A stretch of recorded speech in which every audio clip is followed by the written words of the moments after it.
Well, I mean, you mentioned something earlier before we started recording, and I think this moves into this next pillar of speed workouts, lactate, anaerobic threshold, and it's stop fucking up your workouts.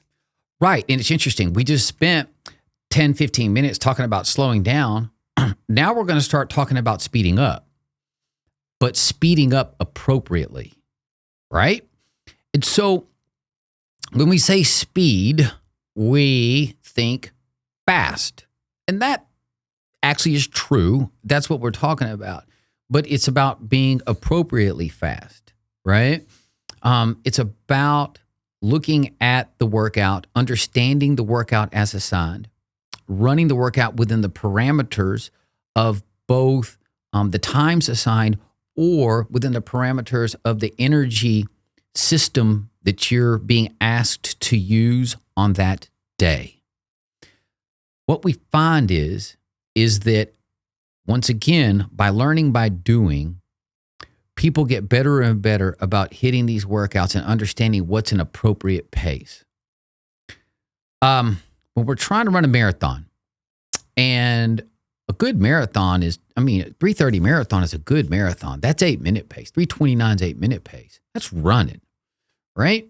But you have to ask yourself, how helpful is it on a fartlek workout if you're given 10 times a minute, 10 times 2 minutes on, 2 minutes off? How helpful is it to run 5-minute pace, right, on those fast sections, and then you're begging for a mercy killing after 2 or 3 repeats, your hands are on your knees, and you can't jog your recoveries?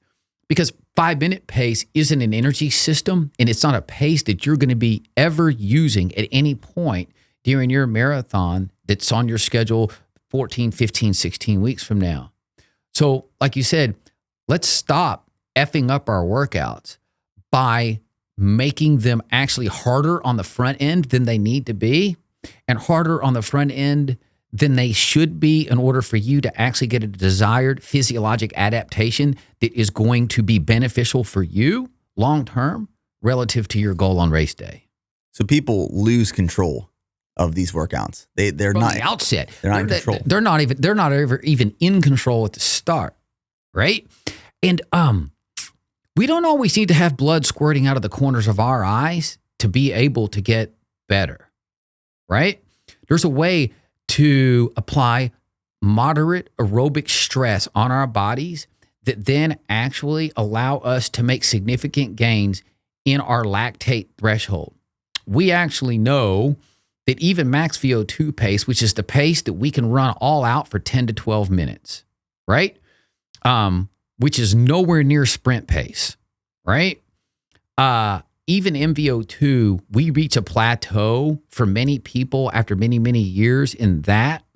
But the lactate threshold, which is much slower than that, right, is something that actually can be improved with moderately applied aerobic stress over weeks, months, and years. And that's the system that you use almost exclusively in half marathon and marathon training. And that's what I've really started to learn recently. And that's why I'm so interested in anaerobic or lactate threshold. Because if you think of VO2 max as this big system of your maximum amount of oxygen that you can utilize or you have, that's how much oxygen you have to use. Lactate or anaerobic threshold is a percentage of that VO2 max. You can keep... About 85%. Yep. And you can keep improving though. Like I talked about this in the video we just filmed. You can take 2 runners, for example. Each runner has the same VO2 max. However, one of those runners consistently works on lactate threshold training, and they have a higher percentage of their VO2 max that they can utilize. So they are a faster, more efficient, better runner. This past weekend, we spent some time at Run Lab that we were talking about, which was insightful data. Did the metabolic testing, VO2 max, anaerobic threshold. The way it was set up is we did a few different iterations. Iteration 1 was about 10-minute warm-up. And each iteration after that, we got significantly faster on the treadmill. And then we would test our blood after each iteration to test for the blood lactate levels. Right. And what we anticipated was as we got faster and ran longer, blood lactate would increase dramatically in the blood. And then while you would recover, you'd see how fast that blood lactate would be removed. And what we realized and learned was, one, my VO2 max was 59, but my anaerobic threshold was set at about a 620 minute per mile pace, which puts us in a good spot for Buffalo, New York. Yeah. But with all the aerobic base building, all these slow runs that I've been doing for the past couple of years, that has built this efficient engine, which you can't rush it. It just takes time. You have to be patient with it. But it improves, one, your lactate threshold, how much of that VO2 max you can actually utilize at an efficient pace for a prolonged period of time. But more importantly to me, how fast can your body clear that lactic acid? Yes. And your body was clearing the lactate really, really fast. Super insightful data. Yeah, it was. And, you know, in looking at it, I guessed that your LT pace was 620, and it turns out that that's exactly what it was, right? And at I think it was 4.19 meters a second, I think is what it came out to, right? So one of the things that we do is we train a lot at critical velocity pace, which is an interesting pace that is actually between max VO2, which is an extremely fast pace to run for any extended period of time. And it's an extremely fast pace to run if you're doing large amounts of intervals. And so, you know, critical velocity pace is referred to as the pace between. It's actually between lactate threshold pace, which for you is 620 pace. Your max VO2 pace is much faster than that, probably down around 520, 530 pace, right? Your CV pace that I had calculated on my own was about 549, 550 a mile. And that, if people are wondering what you were doing earlier this week when you were running 550 pace for 8 times 1,000 meters, that's what you were doing, was critical velocity training. So I went down and I figured what 94% of your MVO2 is based on all the testing that Allison did in the lab. And lo and behold, it came out to 5 minutes and 48 seconds a mile. So I had your pace set at 550. That's essentially the same thing, right? And that's the reason why you train at that level. The question is why? Well, the physiologists have figured out that in order for us to improve your lactate threshold, right, we can train at a pace that's slightly faster than LT pace, but not down at MVO2 pace. Because once you are at 100% of MVO2 and you get to 101%, then you start running anaerobically pretty quickly when you're faster than max VO2, right? And so if we run at about 94% of MVO2, we find that you get the biggest bang for your aerobic buck, for lack of a better way of putting it, and spending a lot of time at those paces, and you can run 8, 10, 11,000 meters of work in practice, whether it be in 1,500, 1,200, 1,800 meter intervals at about 1 minute of recovery per 1,000 meters run. We have figured out that is the best way to build a massive aerobic engine, and you can do tons of that work large parts of the year.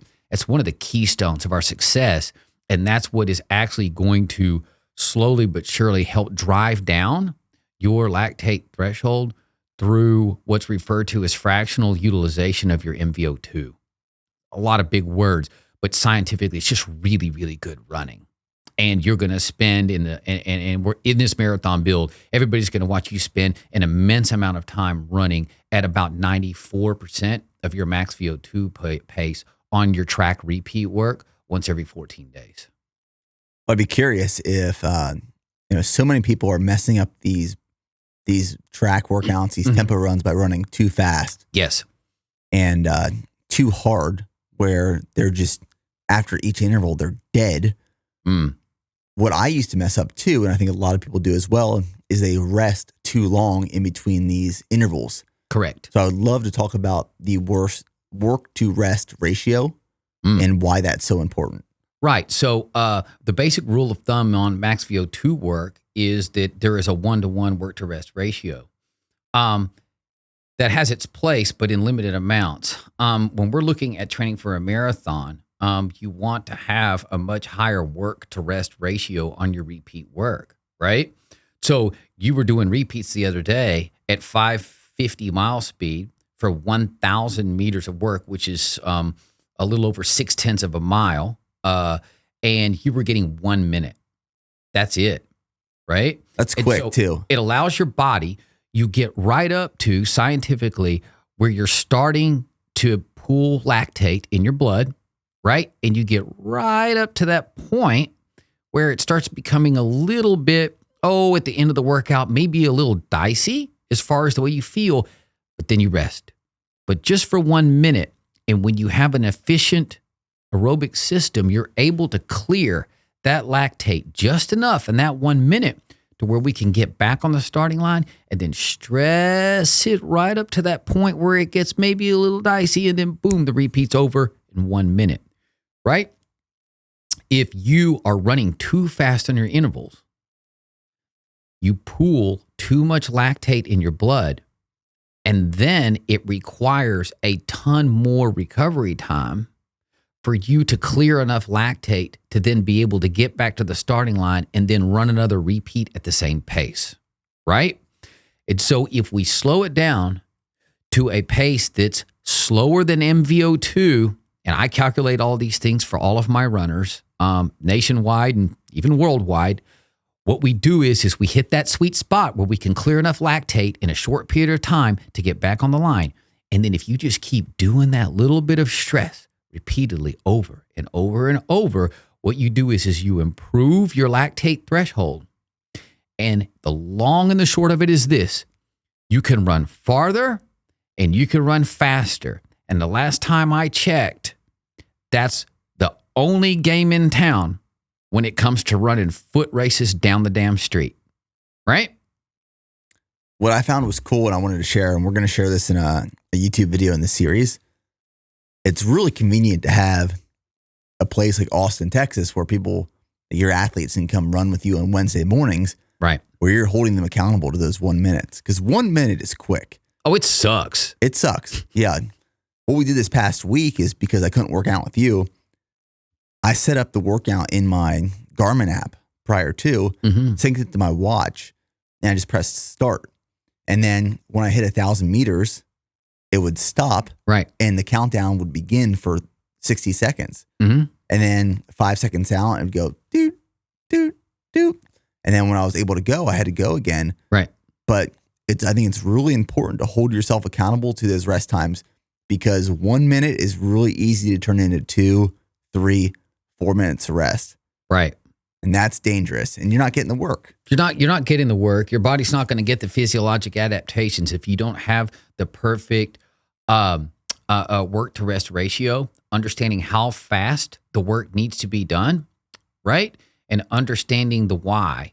And as a coach, frankly, it's my job to figure that out. I know how to do it. And I can honestly tell you that right before my eyes, watching you get ready to run your last marathon, you ran 2:56. I thought that the process that we collaboratively employed was transformative for you. It was. Absolutely transformative, okay? And here's what I'm trying to tell people. I have given this type of work, and it works for distance runners at distances from 2 miles, 1 mile, all the way up to the marathon, because what this pace does is it builds out this massive aerobic system, okay? What we do is when we're running, we're trying to figure out how to deliver as much oxygenated blood to working muscles and do it as long as possible before we basically go over the cliff. And once you go over that cliff, you have a few minutes of good running left, and then you're trashed, right?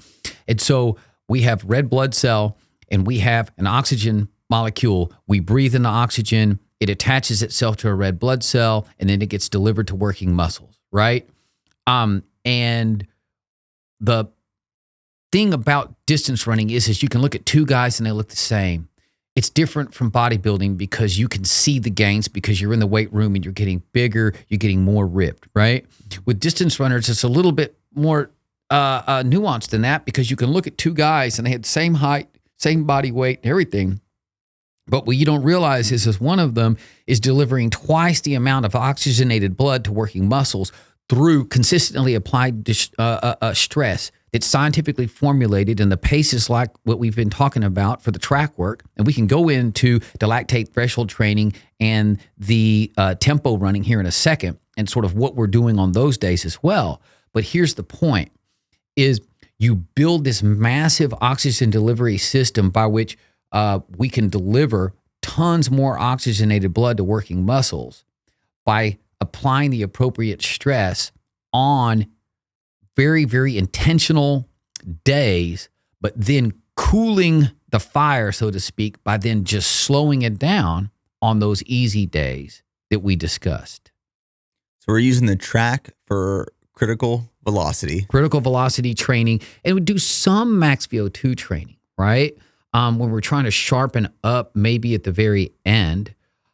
It's not nearly as critical for the marathon distance, but it is still a system that needs to be trained, but not as much. And that's typically you'll do a 1-to-1 work to rest ratio on days like that, right?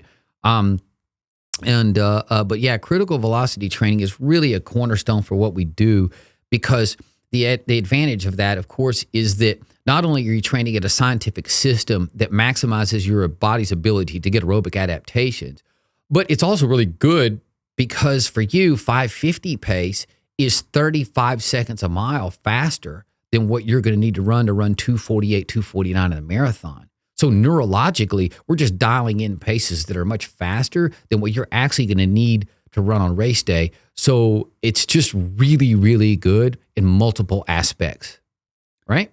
So let's talk about tempo and threshold. And then working with you last year during this prep and going to this year, what we would do is we'd have all of our speed workouts on Wednesdays. Yeah. One Wednesday would be on the track for critical velocity. The week after would be at the East Side Loop. It's a 2-mile loop. Right. And we do our tempo and threshold work there, which was a little slower, not as fast as critical velocity. Right. The next week we'd be back at the track, and then we'd be back at East Side Loop. Talk about the importance of and why we do these tempo workouts and an example of what a tempo workout might look like. Right. So when we say tempo running, what we're talking about is lactate threshold training, right? And so for you, that would be at paces anywhere from 6:15 to 6:25 a mile.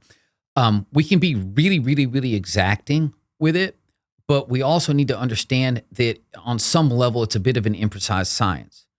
What if there's a 1% uphill grade on the street?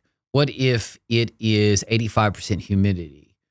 What if there is a stiff headwind? So there's some leeway here on how we characterize lactate threshold training, even critical velocity training for that matter, when we start looking at environmental factors and the fact that there's just some leeway here. I mean, as long as we're in the right zone, we're in the right sort of training area, so to speak, physiologically, we're going to get the gains without having to be so neurotically married to pace that we create a sense of failure if a repeat or a mile is 4 seconds slower than what was written down on paper. But generally speaking, for you, we're looking at 6:15 to 6:25 pace will be lactate threshold training for you.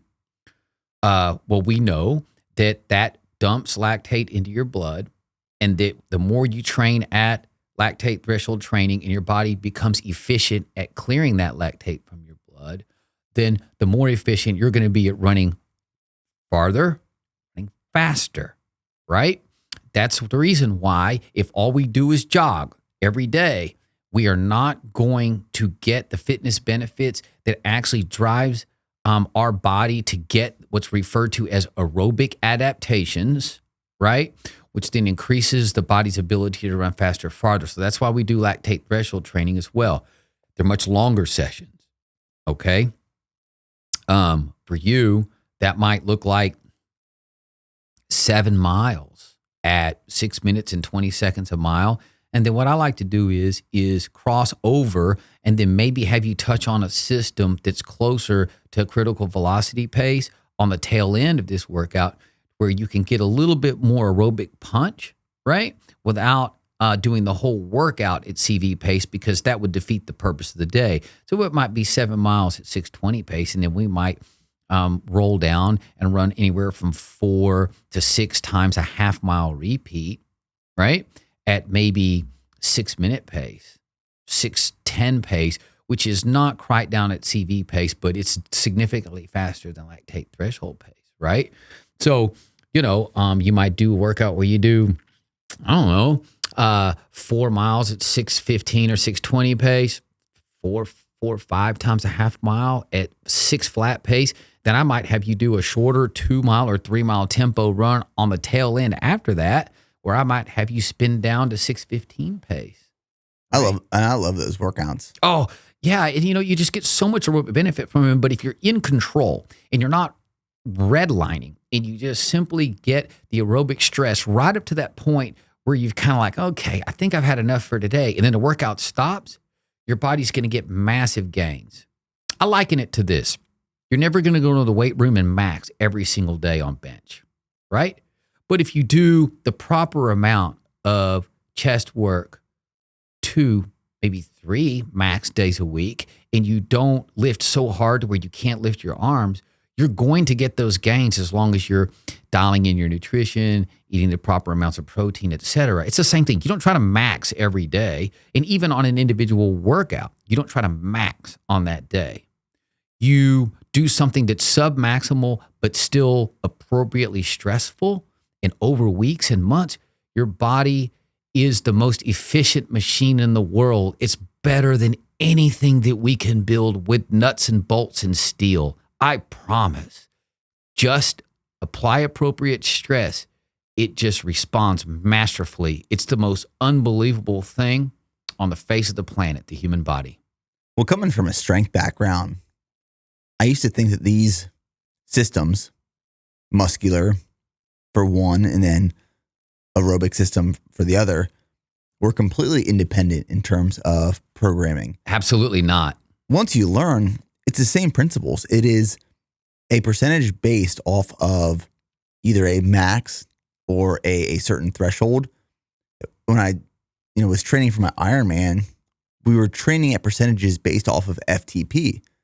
When we're running based off of percentages of our max, max aerobic heart rate or anaerobic threshold.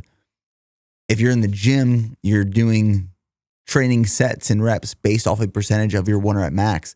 Those same principles apply to all styles of training. And I think the problem with a lot of people running is that it's one or two things.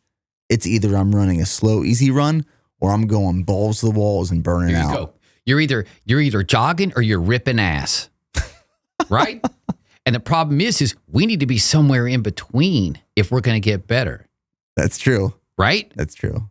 We use the same muscles to run that we do in the weight room to a degree, right? I mean, we have calves, we have hamstrings, we have quadriceps, right?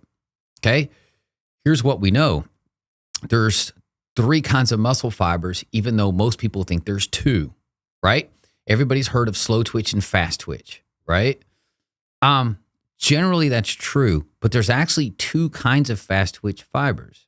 And when we're in the weight room or we're doing more explosive work, or we're rebounding a basketball or a defensive end trying to fire off the line of scrimmage, we're using fast twitch fibers, and we're going to use what's referred to as type 2B fibers, right? There's 3 kinds of fibers. You got your type 1, you got your type 2A, and your type 2B. When we're training as distance runners, really what we're mostly focused on to actually make what we refer to as gains, right, is focused on those type 2A fibers, which are referred to as malleable fibers. What we have figured out in labs scientifically is that those type 2A fibers are malleable in that they can either, if they're left alone or trained only explosively, will stay exclusively as a, quote, fast twitch fiber. But we know that if you train them in the ways that you and I have been talking about for the last half hour, those are actually malleable. Malleable meaning changeable, meaning transformable. And we can transform them into something that's more akin to a high-end aerobic fiber that's best used for 5K, 10K, half marathon, and marathon running. They have the ability to increase what's referred to as mitochondrial density. The more mitochondria, which is the little engines that we have that make cells go, then that means that we can get them to perform in the endurance space. So what we're trying to do is transform those type 2A fibers from something that's naturally just a hot burning, fast firing, explosive fiber into something that can be used for sort of extensible, faster endurance exercise. And that's what we're doing, working on those top 2A fibers. And the body is just truly amazing of what we can do and transform it into. It's incredible. And if you stay in the right training zone and you're disciplined and you understand that it's not going to happen overnight, that it's going to take many, many, many fortnights to get there, the body is going to get there. There's a reason why just this past week, I had a guy in 10 weeks go from 3:55 in the marathon to 3:12 in the marathon by simply dialing in scientifically these paces so that we could get the aerobic adaptations. And it works. It works. I mean, we're all humans. We're all basically the same flesh and blood wise. I mean, we can agree that there's, certain things that people are more adept at, but everybody can get better at being distance runners. Hey guys, thanks for checking out the video. And if you enjoyed it, please like the video and subscribe so you don't miss out on any future releases. And if you want to watch the full episode, go right here and click on the video to my left.